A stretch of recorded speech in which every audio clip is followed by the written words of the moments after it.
안녕하세요. 저는 4학년 재학 중에 공부를 본격적으로 시작해가지고 경기도 올해 신규 발령받은 중국수 초수 합격생입니다. 저는 1차에서는 컷에서 4.33점 정도를 맞았고 높게 붙었고 2차에서는 이제 결국엔 최종에서는 컷에서 2.01 점수 정도로 높게 합격을 했습니다. 등수로 봤을 때는 214명 중에서 한 160등 정도였던 것 같아요. 그래서 높은 점수와 등수로 합격하지는 못했지만 초수에 합격한 것에 만족하고 있습니다. 저는 두 가지를 말씀드리고 싶은데, 첫 번째로는 내가 교사가 되기 위해서 반드시 거쳐야 하는 과정이라고 생각합니다. 즉, 임용시험 합격을 최종 목표로 두는 게 아니라 내가 학생들과 만나는 교사가 되는 것을 최종 목표로 두고 임용시험이 이제 과정이라고 생각을 했었습니다. 그렇게 하니까 확실히 조금 부담이 덜해지고 더 열심히 몰입할 수 있었던 것 같아요. 그리고 두 번째로는 나 자신과 싸움을 하는 시험이라는 생각이 준비를 하면서 많이 들었습니다. 임용시험을 준비하는 과정에서 정답은 없다고 생각해요. 자신에게 맞는 공부 방법대로 그 계획을 세우고 그 계획대로 믿고 그대로 진행하는 것이 중요하다고 생각을 합니다. 그래서 다른 사람과 비교를 하지 말고 결국엔 내 스스로 나의 한계를 계속해서 깨 나가면서 결국엔 목적을 달성할 수 있는 시험이라는 생각을 했습니다. 우선 첫 번째는 20년도 임용시험의 난이도가 쉬웠기 때문입니다. 20년도 시험이 쉬웠기 때문에 제가 볼 21년도의 시험은 어려울 것이라고 예상을 했어요. 따라서 초수의 입장에서 생각해 봤을 때 문을 닫고라도 저득점 합격을 강조하는 강사님보다는 고득점 합격을 강조하면서 다방면의 지식을 알려주시는 최은솔 교수님의 강의에 더 관심이 갔던 것이 사실입니다. 그래야지 제가 집약적인 지식만을 가지고는 초수에 합격하기는 어려울 것이라는 생각이 들었기 때문에 최은솔 교수님을 선택하였습니다. 그리고 또 최은솔 교수님의 강점인 기출분석 그 부분에 대해서 또 잘하신다고 소문을 들어서 선택하게 되었는데, 이제 지금 생각하면은 아주 현명한 선택이었다고 생각이 듭니다. 그리고 두 번째로는 최은솔 교수님의 집중관리 시스템으로 인해서 선택을 하였습니다. 저는 누군가가 잡아주지 않으면 느슨해지는 공부 스타일을 가지고 있는데요. 내 부족한 부분이 무엇이고 앞으로 내가 더욱 집중해야 할 부분이 무엇인지 짚어줄 사람이 필요했습니다. 그래서 저는 최은솔 교수님의 집중관리반을 통해서 제 필요를 충족할 수 있겠다라는 생각이 들어서 최은솔 교수님을 선택했습니다. 또한 저는 채찍과 당근이 공존하는 교수님의 스타일을 좋아했는데요. 제 공부 스타일상 채찍만 있었다면 자존감이 떨어지고 또 지속적으로 공부하는 것에 방해가 됐을 것이고, 또 당근만 있어도 저는 이제 그거에 만족하면서 더욱 발전할 수 없었을 것이라고 생각해요. 그래서 교수님은 항상 제가 정신 차려야 할 때에는 정신 차려라, 너 그렇게 해서 합격 못한다 라고 따끔하게 말씀해 주시고, 또 제가 강점이 있는 부분에 대해서는 잘 살릴 수 있도록 칭찬을 해주셔서 제 공부 성향과 잘 맞았던 것 같습니다. 월별로 나누어서 설명해 드리도록 하겠습니다. 먼저 3, 6월에 영역별 기출분석 강의를 들을 때 어떻게 공부했는지 말씀드리겠습니다. 저는 기출분석 강의를 듣기 전에 꼭 제가 스스로 한번 풀어보고 강의를 듣자고 다짐을 하고 강의를 들었습니다. 그 이유는 이제 처음 문제를 접하다 보니까 내가 먼저 풀지 않고 교수님의 강의를 듣다 보면은 교수님의 사고 과정만 받아들일 뿐이지 제가 어떻게 사고 과정을 했는지 그 비교를 할 수가 없어요. 그래서 처음에 제가 먼저 틀리게 틀린 과정으로 풀더라도 풀어보고 교수님의 과정과 비교를 해보면서 내가 어떤 부분에서 잘못 생각을 했는지 짚어낼 수가 있었습니다. 그래서 쉬는 시간과 집중관리반을 이용해서 저는 모르는 것이나 궁금했던 것을 계속해서 교수님께 여쭤보면서 보완해 나갔습니다. 그리고 영역별 기출 분석 강의 외에 스터디원 3명과 함께 기출 분석 스터디를 진행했는데요. 주로 문제를 보고 그 다음번에 기출 변형으로 어떤 문제가 출제될 수 있을지 그 지문을 근거로 해서 이야기를 나누었습니다. 예를 들어서 말씀드리겠습니다. 지금 화면에 보이시는 그 사진에서 일단은 제가 검은색 펜으로 답을 적어 놓습니다. 그런 다음에 이 답과 관련된 개념, 알짜 교과서에 나와 있는 그런 개념에 대한 설명을 제가 간략히 적습니다. 이렇게 앞에 별표 모양으로 적은 것은 답에 대해서 관련된 개념을 제가 적은 거고, 또 플러스 모양으로 제가 적은 거는 이번 시험에서는 3번을 보시면은 자극 일반화의 답이었으니까 다음번에는 반응 일반화나 유지에 대해서도 나올 수 있지 않을까 해서 그 정의를 플러스 모양으로 해서 적어 놓은 거고, 또 이제 2번을 보시면은 효과적인 모방하기 방법 해가지고 모델의 특성을 묻는 문제였어요, 2번은. 그런데 이제 모델의 특성이 나왔다면은 그 주변 개념이 뭐 관찰자 특성이라든지 모델 제시 방법과 같이 그런 것들이 추가적으로 나올 수도 있지 않을까? 또 자기 모방하기 관련돼서는 자기 관찰, 자기 모델링이 있는데 이 자기 모델링의 장점도 나올 수 있지 않을까? 이런 식으로 계속 가지치기를 하면서 다음번에 나올 수 있는 기출문제는 무엇인지 일단 제가 써보고 이제 스터디원들이랑 만나서 제가 새롭게 다른 스터디원은 생각했지만 저는 생각하지 못했던 부분은 이렇게 파란색 글씨로 제가 추가로 적어 놓았습니다. 이런 식으로 해서 기출분석 스터디를 진행했고요. 이제 다음은 7, 8월 연도별 기출분석 강의를 들을 때 어떻게 공부했는지 말씀드리겠습니다.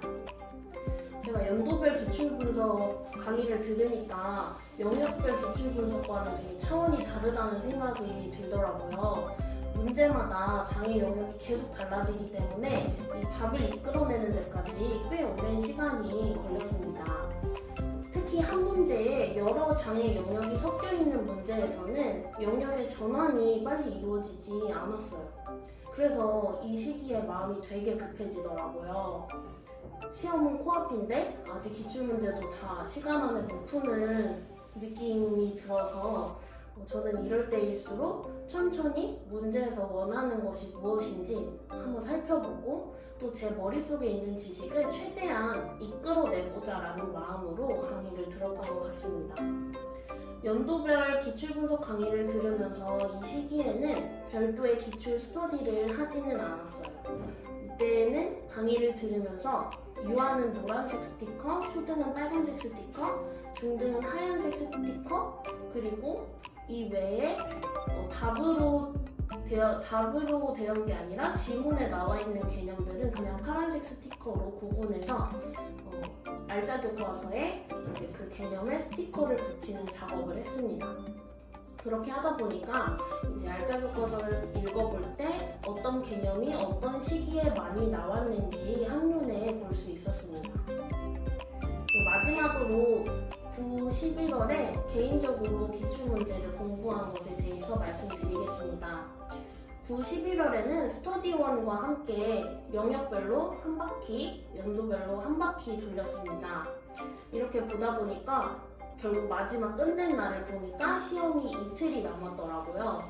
그래서 기출문제는 진짜 시험 들어가기 직전까지 더 나와서 합격할 때까지 봐야 한다는 최하솔 교수님의 말씀대로 대입했던 것 같아요. 그래서 이번 9, 11월에는 짝 스터디를 했는데 전화로 진행을 했어요. 제가 함께 공부한 스터디원이 작년 최탈 재수생이었어가지고 저보다 기출에 대해서 확실히 강하더라고요. 그래서 스터디원이 정말 제 역사를 잡고 캐리했다고 해도 과언이 아닐 정도의 기출분석 스터디였습니다. 이때는 어떻게 진행을 했냐면 아무 답이 적혀져 있지 않은 기출 문제를 보고 전화로 이제 즉석에서 답을 한번 말해보는 거예요. 그리고 그 답이 왜 답일 수밖에 없는지, 그리고 다른 답변들은 왜 답이 될 수 없는지를 이야기를 해보면서 스터디를 진행을 했습니다. 그럴듯한 예상 답변들이 굉장히 많잖아요. 그 속에서 한 가지의 가장 그럴듯한 답변을 논리적으로 찾아내려고 애쓰면서 공부를 했던 기억이 납니다.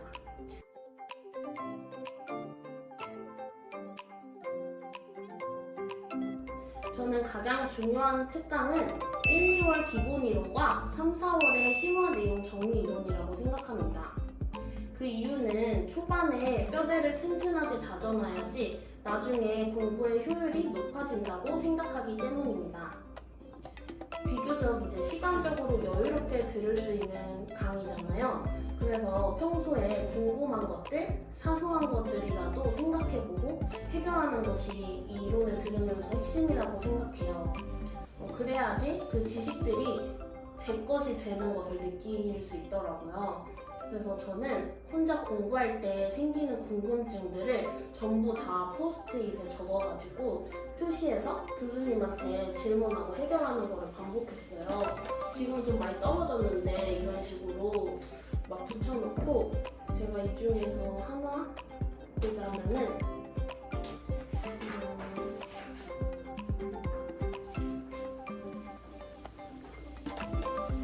읽다가 CAPD를 가지고 있는 학생을 지도하는 과정에서 교사가 주의해야 하는 내용이 있었는데 여기서 자리 배치를 할 때 앞쪽으로 자리를 배치하되 중간보다는 모서리 쪽에 앉히는 게 좋다 이렇게 적혀 있었는데 이게 이해가 안 되고 궁금한 거예요. 그래서 자리 배치를 왜 중간에 하면 안 되는지 이런 거를 적어 놓은 다음에 저는 주로 집중관리관에서 인출하러 갈 때 인출하기 전에 이런 포스트잇을 다시 한번 살펴보면서 이제 교수님께 질문을 했습니다. 그리고 제가 생각했을 때 가장 도움이 되었던 특강은 최종 합격을 위한 파이널 모의고사반이라고 생각을 합니다. 이 시기에는 진짜 시험 직전이고 제 기억으로는 최신 관문이 막 시험 직전에 막 나왔었던 걸로 기억나요. 그때 이제 중요한 부분을 짚어주셨는데 그게 시험에 나와서 되게 깜짝 놀랐던 기억이 있어요.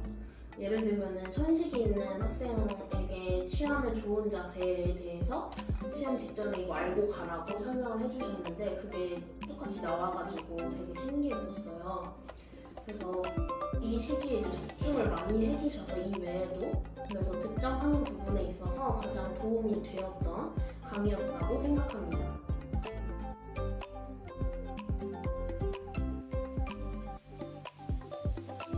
이론을 공부할 때에는 도식화가 중요하다고 생각해요. 근데 저는 도식화를 하기 위해서 보통 많이들 마인드맵 보시면서 이제 도식화를 하고 필기를 하시는데 저는 이렇게 쓰면서 외우는 것보다는 말로 하면서 도식화하는 거를 좋아했어요. 그래서 책을 펼쳐놓고 이제 허공을 보면서 일단 큰 목차들을 이렇게 제가 머릿속에 기억해서 나열을 하는 연습부터 먼저 했었던 것 같고 그것이 이제 자연스럽게 다 나오게 되면 이제 차근차근 그 아래 카테고리에 이제 그런 것들을 말로 이제 뱉었던 것 같아요. 그리고 저는 이론 공부 시에 가장 중요하다고 생각하는 것은 진짜 자기만의 공부 방법을 찾아서 그거를 뚝심 있게 밀고 가는 게 중요하다고 생각하거든요. 저는 이제 초수생이다 보니까 주변 정보들이 되게 중요했어요. 합격자들은 어떻게 공부했는지. 그랬는데 이제 제 주변 합격자들은 서브노트를 만들었더라고요. 근데 저는 서브노트가 제 공부 방법과 맞지 않다는 것을 좀 일찍 깨닫고 아예 서브노트는 만들 생각을 안 했고 이제 단권화에만 집중을 했어요. 그래서 알짜 교과서 1, 2, 3권에 모든 걸 다 추가 자료라든지 그런 걸 다 붙이고 그리고 이 내용을 내가 머릿속에 다 집어넣고 시험장에 가겠다라는 마인드로 한 1, 2월부터 계속 그렇게 마음가짐을 잡고 했던 것 같거든요. 근데 이제 중간중간 이제 서브노트가 완성돼서 이렇게 가볍게 들고 다니면서 외우시는 분들 보고 되게 저게 맞는 건가? 내가 너무 많은 양을 가지고 계속 밀고 가는 건 아닌가라는 걱정을 했지만 지금 생각해보면은 단권화를 계속 뚝심있게 밀고 갔던 게 합격하는 것에 있어서 도움이 되었었던 것 같아요. 그래서 이런 공부를 할 때 도식화, 자신의 방법대로 또 이것도 자신에게 맞는 방법대로 도식화하는 거 중요하다고 생각하고 또 뭐 단권화나 서브노트 관련돼서 주변 사람들에 의해서 흔들리지 않고 자기가 정리하면서 잘 외워지는 스타일이라면 서브노트 좋은 것 같고요. 정리하면서 공부하는 스타일이 아니고 이 책을 약간 사진 찍듯이 좀 기억하시거나 좀 양이 많아 보일 수 있지만 내가 필기한 내용을 잘 기억해서 하실 수 있는 분이라면 단권화를 추천드리고 싶습니다.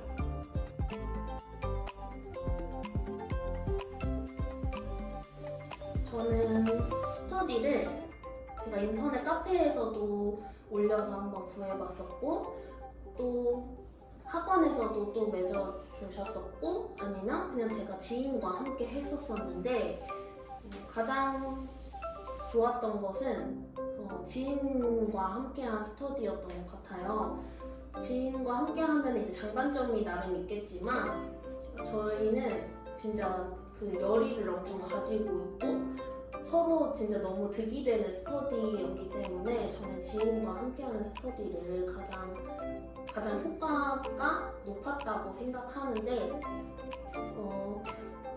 선생님들마다 이것도 그 자신의 특성에 맞게 구하시면 좋을 것 같아요. 예를 들면 저는 아까도 말씀드렸다시피 누가 잡아주지 않으면 느슨해지는 스타일이에요. 제가 지인과 스터디를 했을 때 잘 맞았다고 생각하는 이유는 그 상대방은 계획을 세우고 그 계획을 무조건 지켜내야 하는 사람인 거예요. 그래서 자신의 이제 스터디원과 함께하는 스터디에서 꼭 세운 계획을 무조건 해내야 되는 거예요. 그래서 저는 그 사람의 계획에 맞추기 위해서라도 무조건 따라갈 수밖에 없었던 거예요.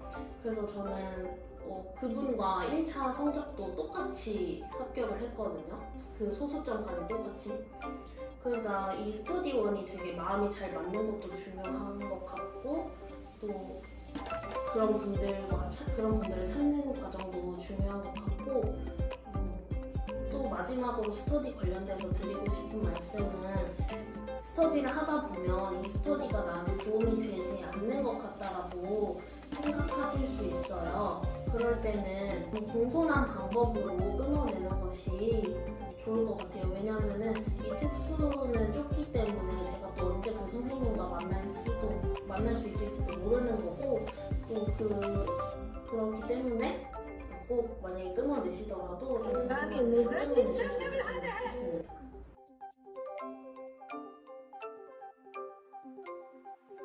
슬럼프가 자주 오지는 않았던 것 같아요. 그냥 약간 성격이 뭔가 힘들면 잠을 많이 잤던 것 같아요.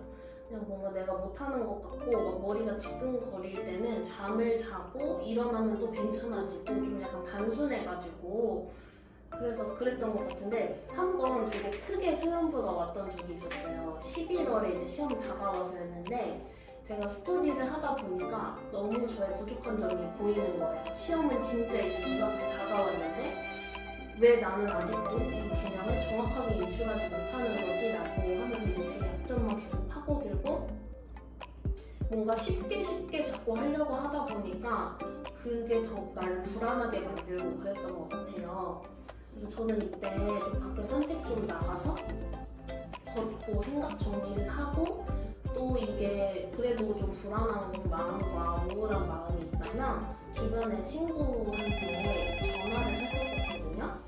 근데 제가 이때 슬럼프를 극복할 수 있었던 게 제가 간호학과 친구가 있었는데 그 친구가 우리는 진짜 대단한 직업을 하는 사람들이라고 생각한다. 왜냐면 간호사는 생명을 다루는 직업이고 또 또 교사도 한 학생의 인생을 바꿀 수 있는 직업이잖아요. 굉장한 사명감을 가지고 해야 하는 직업인데 이 과정을 준비할 때 힘든 건 당연한 거다. 힘들고 막 스트레스 받고 하는 건 당연한 거고 이 당연한 거를 너가 즐겼으면 좋겠다 이렇게 말을 해주더라고요. 그래서 저는 그 친구의 말을 듣고 되게 내가 쉽게 가려고 하는 이 마음이 나를 결국에 불안하게 만든 거였구나. 이렇게 힘든 건 당연한 거고 나는 그런 대단한 일을 하기 위해서 이 과정을 거쳐야 하는 것이다 라는 생각을 가지고 공부를 다시 시작하니까 확실히 더 긍정적인 마음을 가지고 더 효율도 높아지더라고요. 그래서 여러분들도 공부를 하시면서 내가 왜 교사가 되고 싶은지 그리고 어떤 교사가 되고 싶고 이 교사가 되기 위해서 나는 마음의 준비를 잘 하고 있는지 이런 걸 계속해서 점검을 하시면서 공부를 해 나가셨으면 좋겠습니다.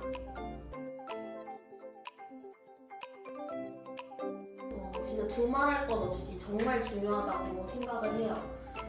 평상시에 이제 체력 관리도 중요하고 영양제도 잘 챙겨 드셔야 되고 제가 건강 관리를 잘 못해가지고 시험 일주일 전에는 진짜 앉아서 공부를 하지 못할 정도로 그래서 누워서 막 스터디하고 그랬었거든요. 막 울면서 다른 사람들은 또 앉아서 잘 하고 있을 시간에 난 왜 누워서 하고 있지 막 이런 자괴감이 들고 막 그럴 정도 그랬었는데 그러고 나니까 진짜 건강이 제일 중요한 거구나를 그때 다시 또 느꼈어요. 그래서 선생님들도 꼭 건강 무시하시지 마시고 밥도 잘 챙겨 드시고 계속해서 앉아있지 마시고 시간 정해가지고 스트레칭도 하시고 좀 일어나서 걷기도 하시고 좀 하셨으면 좋겠어요.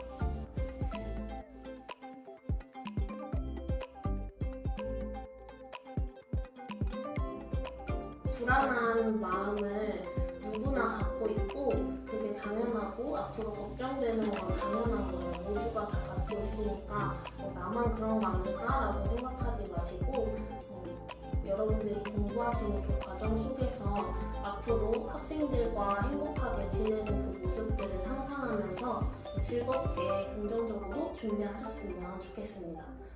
제가 진심으로 응원하고 있을 테니까 꼭 교직 생활에서 만났으면 좋겠습니다. 감사합니다.